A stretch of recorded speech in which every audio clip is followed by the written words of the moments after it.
The first 6 days of the Urantia adventure had been very busy, and they looked forward with great pleasure to an entire day of freedom from all activities. But circumstances dictated otherwise.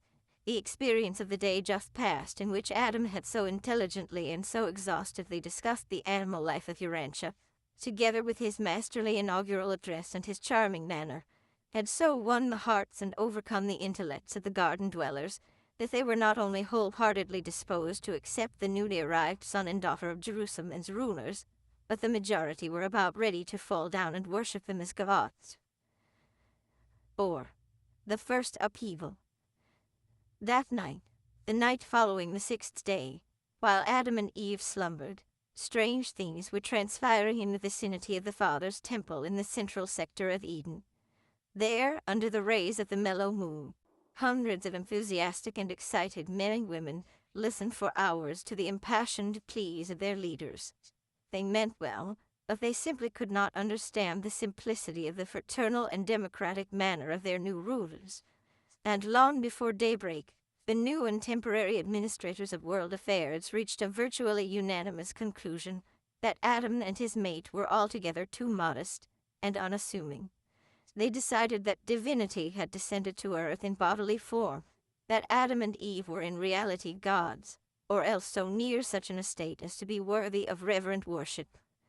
The amazing events of the first 6 days of Adam and Eve on earth were entirely too much for the unprepared minds of even the world's best men. Their heads were in a whirl. They were swept along with the proposal to bring the noble pair up to the Father's temple at high noon, in order that everyone might bow down in respectful worship and prostrate themselves in humble submission. And the garden dwellers were really sincere in all of this.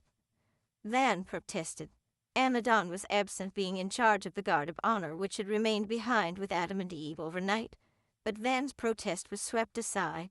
He was told that he was likewise too modest, too unassuming, that he was not far from a god himself, else how had he lived so long on earth? And how had he brought about such a great event as the advent of Adam? And as the excited Edenites were about to seize him and carry him up to the mount for adoration, Van made his way out through the throng and, being able to communicate with the midwayers, sent their leader in great haste to Adam. It was near the dawn of their 7th day on earth that Adam and Eve heard the startling news of the proposal of these well-meaning but misguided mortals. And then, even while the passenger birds were swiftly winging to bring them to the temple, the midwayers, being able to do such things, transported Adam and Eve to the Father's temple. It was early on the morning of this 7th day, and from the mount of their so recent reception, that Adam held forth in explanation of the orders of divine sonship, and made clear to these earth minds that only the Father and those whom he designates may be worshipped.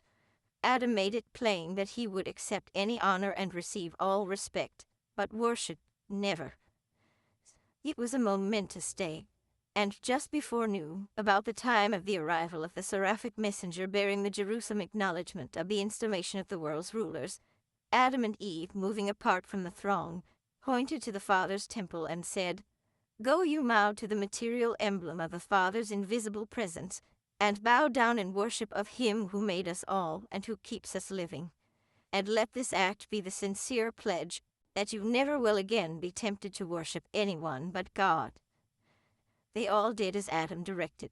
The material son and daughter stood alone on the mount with bowed heads, while the people prostrated themselves about the temple.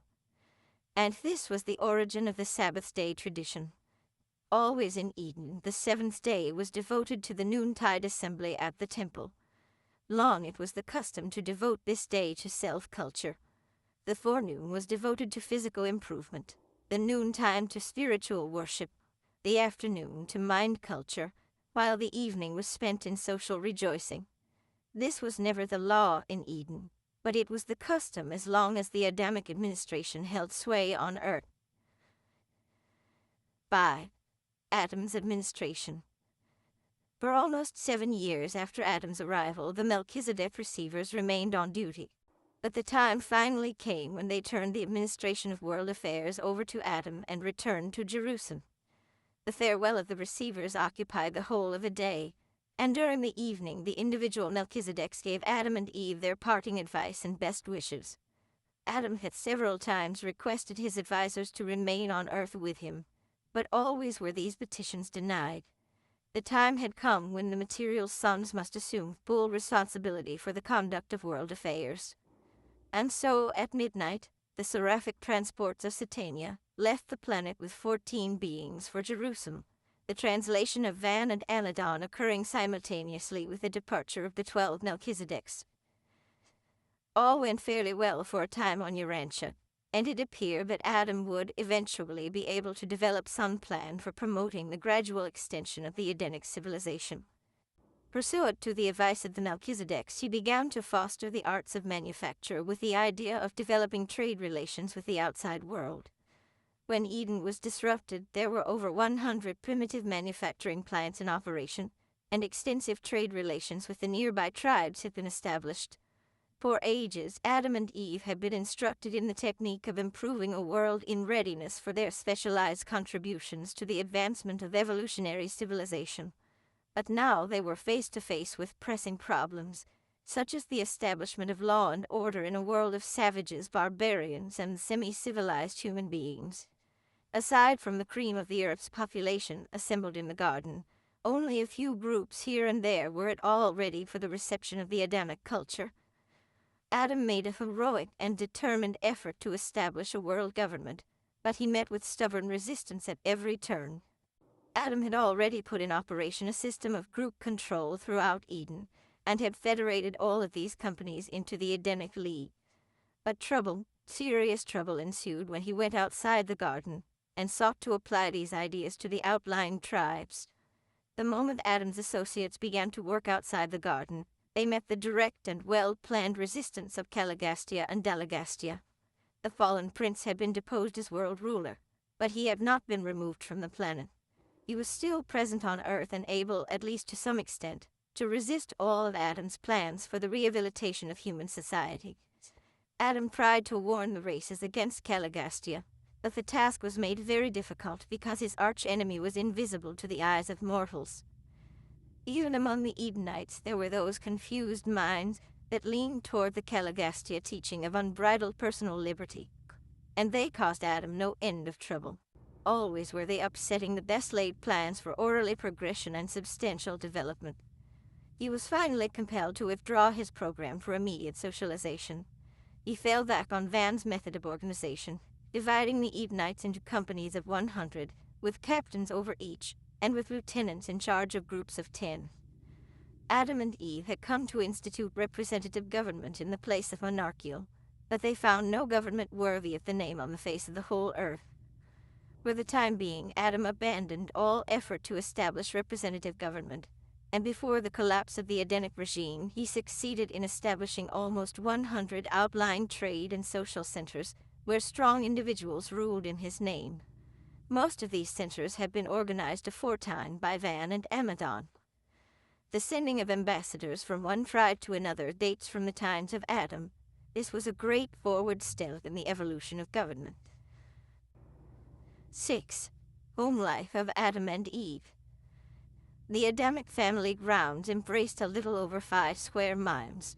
Immediately surrounding this home site, provision had been made for the care of more than 300,000 of the pure line offspring, but only the first unit of the projected buildings was ever constructed. Before the size of the Adamic family outgrew these early provisions, the whole Edenic plan had been disrupted and the garden vacated. Adamson was the firstborn of the violet race of Urantia, being followed by his sister and Eveson, the second son of Adam and Eve. Eve was the mother of 5 children before the Melchizedeks left, 3 sons and 2 daughters. The next 2 were twins. She bore 63 children, 32 daughters and 31 sons, before the default. When Adam and Eve left the garden, their family consisted of 4 generations, numbering 1,647 pure-line descendants. They had 42 children after leaving the garden, besides the 2 offspring of joint parentage with the mortal stock of Earth. And this does not include the Adamic parentage to the Nodite and evolutionary races. The Adamic children did not take milk from animals when they ceased to nurse the mother's breast at 1 year of age. Eve had access to the milk of a great variety of nuts, and to the juices of many fruits. and knowing full well the chemistry and energy of these foods, she suitably combined them for the nourishment of her children until the appearance of teeth. While cooking was universally employed outside of the immediate Adamic sector of Eden, there was no cooking in Adam's household. They found their foods, fruits, nuts, and cereals, ready prepared as they ripened. They ate once a day, shortly after noontime. Adam and Eve also imbibed light and energy, direct from certain space emanations in conjunction with the ministry of the Tree of Life. The bodies of Adam and Eve gave forth a shimmer of light, but they always wore clothing in conformity with the